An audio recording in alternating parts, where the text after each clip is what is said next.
오늘 주시는 말씀 믿음을 지키는 삶, 믿음을 지키는 삶을 주제로 하나님 주신 말씀을 오후 시간 살펴봅니다. 우리는 부모님의 말을 잘 들어야 합니다. 그리고 우리는 조상들의 지혜의 격언에도 귀 기울이며 그 격언으로 우리의 삶에 교훈을 삼을 수 있어야 합니다. 그리고 더 나아가서는 사회적 규범도 우리가 잘 지킬 수 있어야 합니다. 여러분, 이러한 내용들보다 하지만 더 중요한 것이 있습니다. 무엇이냐면 바로 하나님의 말씀을 기억하고 지키는 것입니다. 무엇보다도 인생의 수많은 격언들과 지침들 속에서도 하나님의 말씀을 잘 듣고 말씀을 지키는 일에 힘쓰시는 저와 여러분들 되시기 바랍니다. 사람들의 말을 우리가 잘 듣고 말씀 속에서 그들의 교훈 속에서 인생의 지혜와 규범을 삼는 것 우리에게 매우 중요한 일일 것입니다. 이러한 부분들이 지켜지지 않으면 무질서해지고 자기의 만족대로 살아가는 어떤 사회가 공멸과 불안과 분쟁으로 치닫는 그런 불안한 사회로 바뀌어지게 된다라는 것이에요. 여러분, 그러나 이보다 중요한 것이 바로 하나님의 말씀을 기억하고 지키는 것입니다.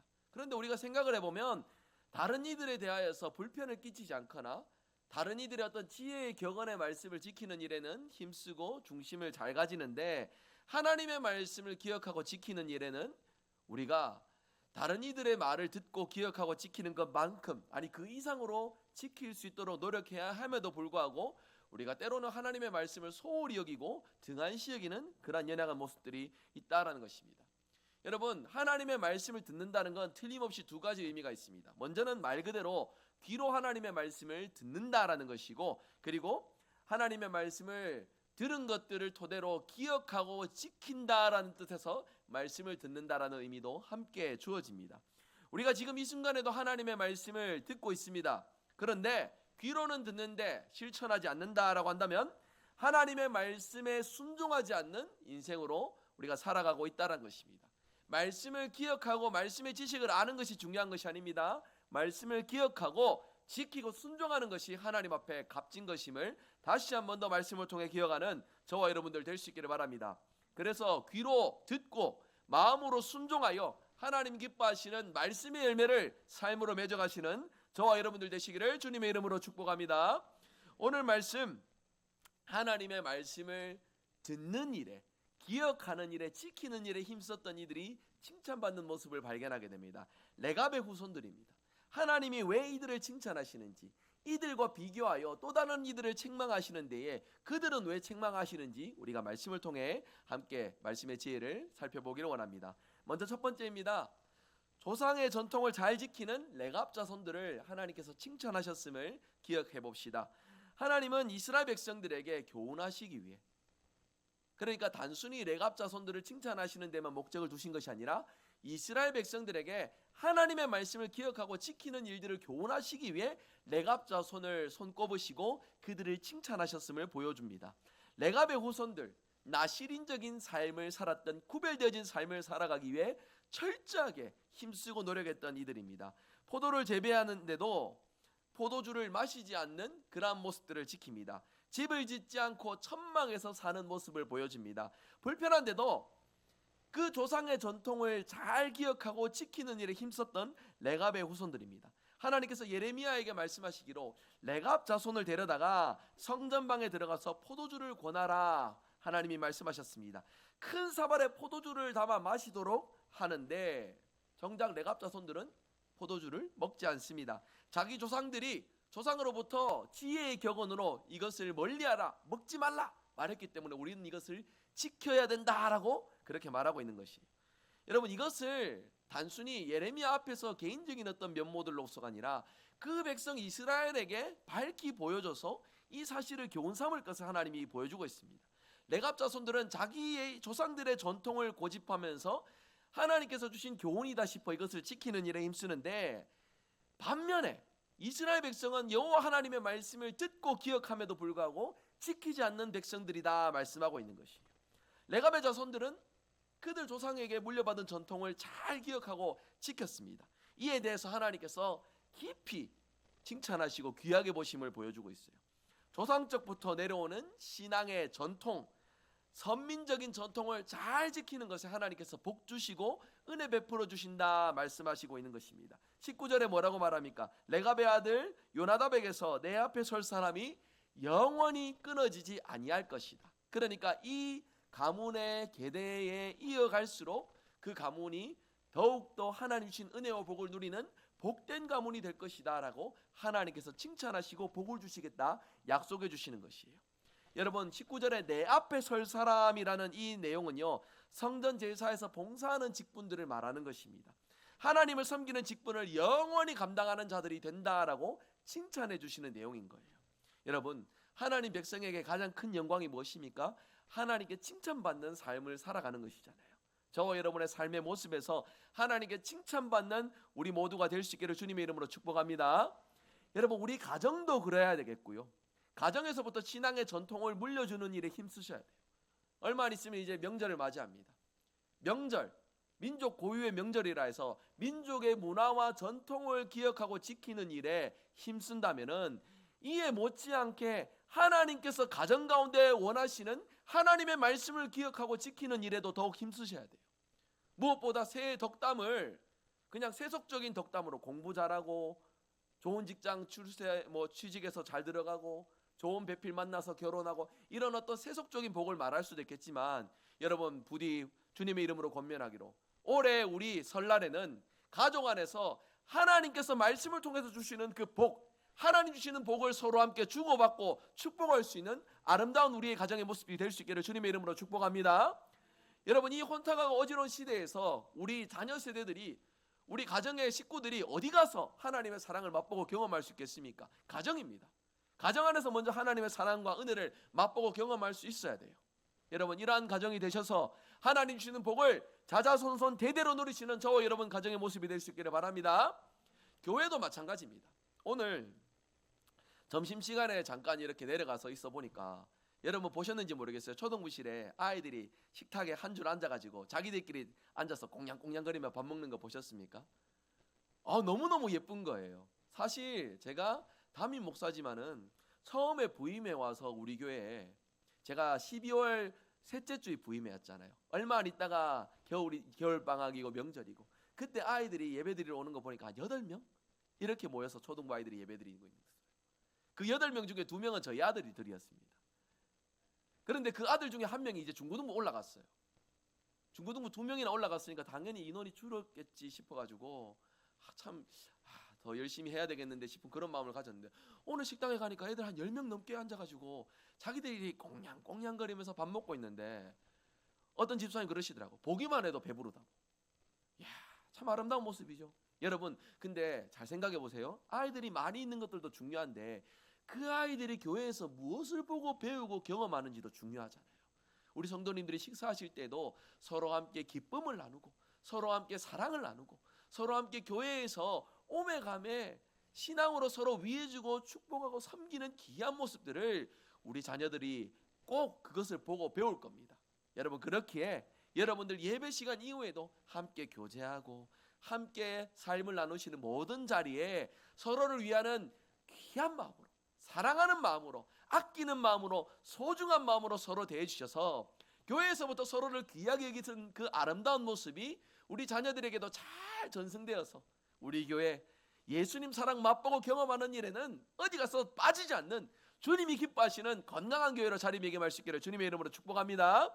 이것이 하나님의 백성으로서 우리가 누리는 가장 큰 영광일 것이에요.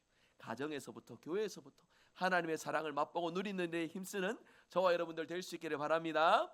오늘 말씀 2번째입니다. 이 레갑 자손과 비견하여 하나님은 악한 길과 우상 숭배에서 떠나지 않는 이스라엘 백성들을 징계하시겠다라고 말씀하고 계세요. 그냥 두지 아니하신다 말씀합니다. 징계하신다 말씀합니다. 하나님이 레갑 자손을 두고 말씀하시는 이유가 있습니다.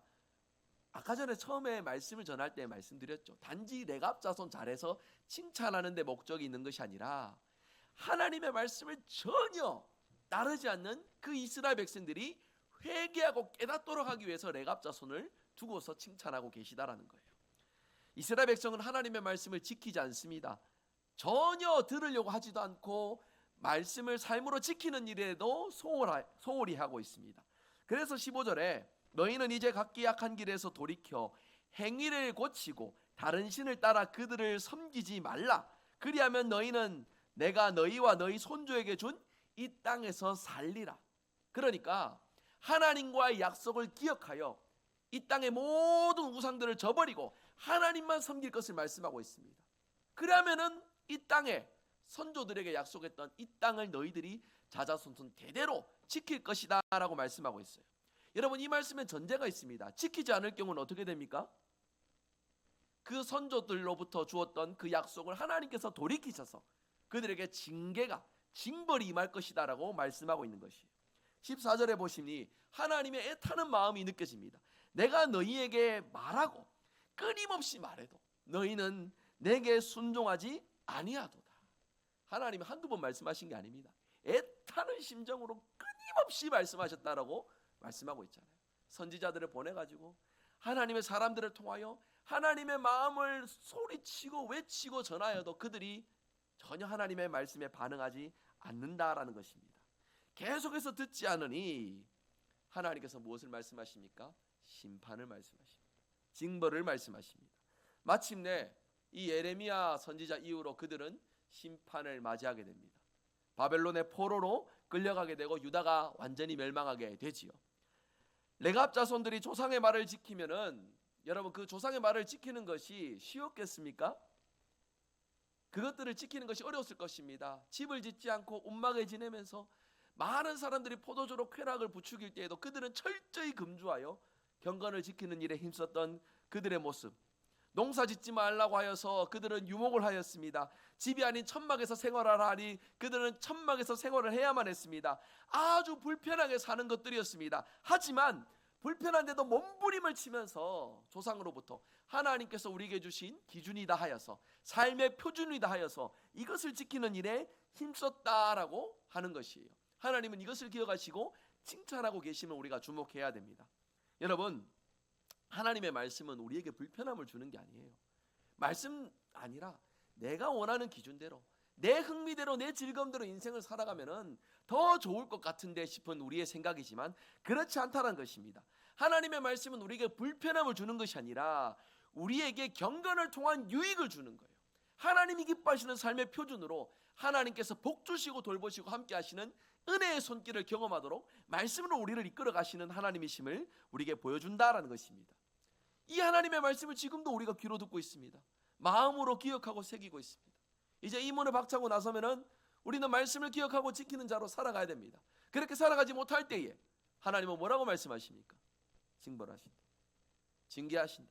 반드시 그 백성을 세상의 죄로 흘러가도록 두지 아니하시고 다시금 하나님이 원하시는 기준으로 회복될 수 있도록 하나님께서 돌이키시는 분이시다라고 강조해주고 있다는 겁니다. 여러분, 오늘도 우리가 주일을 거룩하게 기억하고 지키며 믿음으로 살아가는 일에 힘쓰고 있는데요, 인생의 진리가 여기 달려있음을 여러분 항상 고백하고 살아갈 수 있기를 간절히 소망합니다. 여러분, 우리 이제 일찍이 태어나면서부터 고신교단에 속하신 분들도 계시고 이렇게 신앙의 경험에서 다른 교단에서도 신앙생활 해보신 분들도 계실 거예요. 우리 고신교단, 한국에 있는 교단들 중에서 가장 보수적인 교단으로 꼽히는 교단입니다. 보수적이라 한다면은 정확무오한 하나님의 말씀을 믿고 하나님의 말씀을 기준으로 살아가는 일에 힘쓴다라는 기준에서 보수적이다라고 표현을 해요. 우리 고신교단이 다른 교단들보다 이전의 신앙의 전통에서 굉장히 강조하고 있는 것이 있습니다. 주일 성수입니다. 제가 주일학교 때 제가 어렸을 적 살았던 이제 그 집에서 제가 다녔던 교회는요, 직선거리로 한 30m, 40m 정도 거리에 있었어요. 굉장히 가까운 곳이었죠. 그렇다 보니까 저희 둘째 아들이 올해 이제 10살쯤 되는데 저도 한 그 나이쯤 되는 것 같습니다. 너무 교회가 가는 길이 가까우니까 습관적으로 슬리퍼를 신고 제가 교회를 갔었습니다. 주일학교 아침에 9시 예배 전에 9시에 가면 그것도 안 된다고 해가지고 10분 전에 가서 예배를 준비해야 된다 이렇게 배워가지고 8시 50분에 슬리퍼 신고 교회 갔는데 슬리퍼 신고 교회 문 앞에서 두드려 맞았어요. 너무너무 억울했습니다.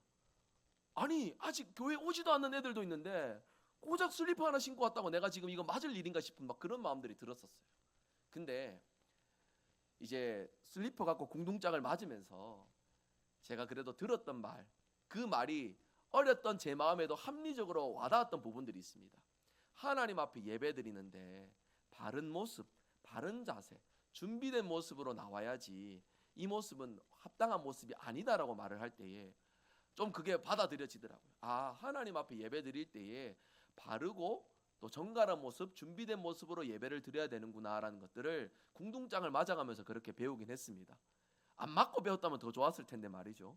근데 그때부터요, 그때 참고로 제 궁둥장을 때리셨던 분은 저희 어머니 아버지가 아니에요. 주일학교 선생님이었습니다. 요즘 주일학교 선생님들이 아이들한테 그렇게 하면 큰일 나겠죠. 근데 그때 그 선생님은 저희 그때 있던 교회 권사님이셨는데 호랑이 권사님이라고 불려졌던 분이에요. 굉장히 무서웠던 분인데 그때 표정은 무서운데 목소리에는 또 가르치는 내용에는 참 사랑이 담겨져 있음을 제가 기억을 합니다. 왜냐하면은 경험으로 신앙의 기준을 제가 그때 배웠잖아요. 아, 주일을 이렇게 보내야 되는구나. 하나님 앞에 예배 드릴 땐 이런 모습이 되는구나.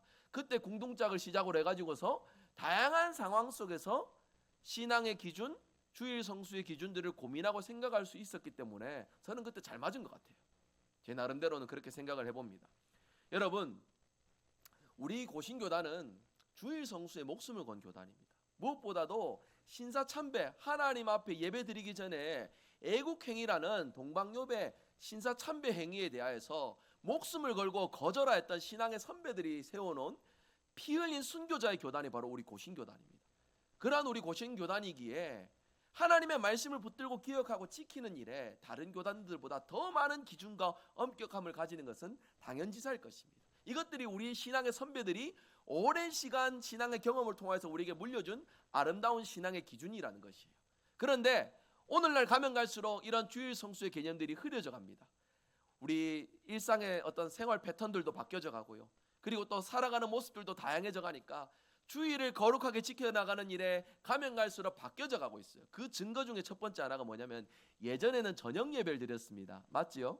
주일 오전 예배 이후에 저녁 예배를 드렸습니다. 저녁 예배를 드리는 이유가 주일을 거룩하게 성수하도록 하기 위해서 가졌던 신앙의 노력들이에요. 그런데 이것이 현대인의 삶의 어떤 패턴들이 흐름들이 바뀌어져 가니까 제가 어렸을 때는 오후 예배가 오후 4시쯤에 있었습니다. 그런데 이제 조금 시간이 당겨져 가지고 지금 우리 시간대에 오후 예배를 드리지 않습니까? 가면 갈수록 좀 시대의 흐름에 맞춰가는 그런 추세들을 보게 돼요. 그렇지만 여러분, 그런 흐름들 속에서도 우리는 기억을 해야 됩니다. 이 주일을 하나님이 기뻐하시는 거룩한 주일로 보내기 위해서 이런 흐름들 속에서도 우리는 어떤 선택을 할 것인가, 무엇을 기준으로 하나님 기뻐하시는 삶을 살아갈 것인가, 방향과 목표를 잘 잡을 수 있어야 돼요.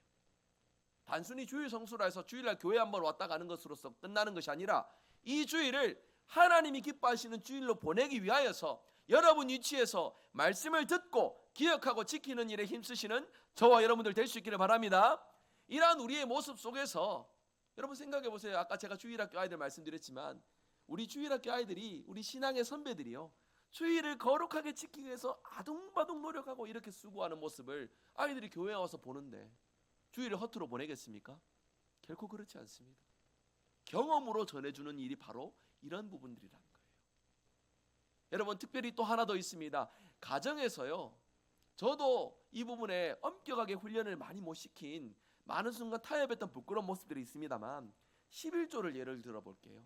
내가 예수님을 믿고 구원받았음을 고백하고 믿음의 삶을 시작할 때에 가장 어려운 선택 중에 하나가 어찌 보면 11조일 겁니다. 구원받고 믿음 생활하는 건 좋은데 내가 열심히 수고하고 노력했는 것들을 하나님 앞에 헌금으로 드리는 것들은 참 또 다른 의미잖아요. 그런데 여러분, 가정에서부터 11조 생활을 하는 것들을 보고 배우고 자랐던 가정의 자녀들은요, 신앙으로 방황할지는 몰라도 그 마음으로 하나님이 기뻐하시는 삶을 선택하고 믿음의 길에 접어들면은요, 자연스럽게 11조로 이어집니다. 이게 단순히 하나님 말씀을 문자적으로 가르쳐서 되는 일들이 아니잖아요. 경험으로. 이것이 귀하고 복된 일이라는 것을 가정에서부터 보고 경험했어요. 교회도 마찬가지입니다. 이 일을 소중히 여기고 귀한 마음으로 헌신하는 분들이 서로에게 권면하고 서로에게 위해 주는 마음으로 다가가고 가르칠 때 이 아름다운 신앙의 전통과 기준이 흘러 넘쳐서 우리 모두 함께 하나님 주시는 복과 은혜를 받는 귀한 교회가 될 줄로 믿습니다. 이러한 기준, 분명한 신앙의 지침과 기준을 기억하고 지켜가는 일에 힘쓰시는 저와 여러분들 될 수 있기를 바랍니다. 오늘 말씀을 맺으면서요, 여러분, 신앙생활 내가 하고 싶은 대로 나 편한 대로 하는 거 절대로 아닙니다. 하나님의 말씀을 듣는 일에 힘쓰고 기억하고 지키는 일에 힘쓸 때에만 우리의 신앙생활의 기준이 하나님이 기뻐하시는 기준이 될 수 있음을 항상 기억할 수 있어야 되겠습니다. 때로는 그렇습니다. 말씀을 기억하고 지키는 거 진짜 고집스러운 것 같고, 뭔가 시대에 좀 안 맞는 것 같고, 뭔가 좀 처지는 흐름들 같고 그렇게 비춰지지만, 여러분 분명히 기억하십시오. 하나님 말씀대로 하는 것이 인생의, 신앙의 정답이라는 사실을 항상 기억할 수 있기를 바랍니다.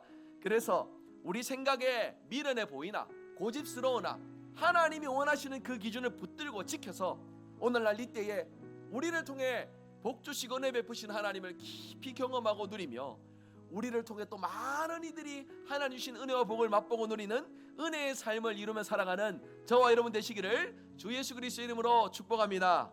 아멘. 우리 이 시간 함께 고백하기 원합니다. 하나님, 나의 삶을 고백합니다. 하나님 말씀대로 살아가는 삶이 되기를 원합니다. 그렇지 못한 수많은 순간들이 있지만, 부끄럽지만 다시금 뒷걸음질 치지 않고 용기 내어 하나님 말씀대로 살아가는 일에 힘쓰는 우리의 모습이 되게 하여 주옵소서. 이 시간 진실한 마음으로 우리 찬양을 통해 우리 하나님 앞에 믿음을 고백하며 나가기 원합니다. 함께 찬양합시다.